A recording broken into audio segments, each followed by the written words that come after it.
გადავინაცვლებთ ერთ-ერთ მასწავლებელთან, საჯარო სკოლის მასწავლებელთან, შალვა მინდაძეა ჩემს გვერდით. შალვა, რომ გითხრა უშუალოდ რატომ ხარ აქ და ძალიან საინტერესო, ესე რომ ვთქვათ, პოსტერი გაქვთ მასწავლებლები ვირჩევთ ევროპას. უფრო მეტი რომ ვუთხრათ მაყურებელს.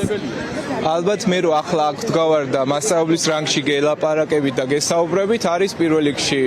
ევროპის დამსახურება, ევროპული განათლების დამსახურება და მე როდესაც ვგრძნობ დისკომფორტს, როდესაც მიზღუდავენ თავისუფალ სიტყვას, როდესაც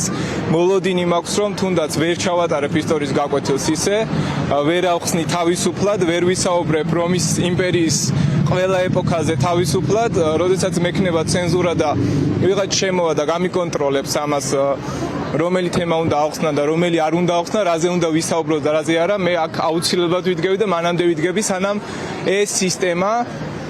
რადიკალურად არ შეიცვლება, სანამ არ აღიარებენ რომ არჩევნები რუსული წესებით მოგვყარეს, სანამ განათლების სისტემა ბოლომდე თავისუფალი არ იქნება, ალბათ ჩემი თაობის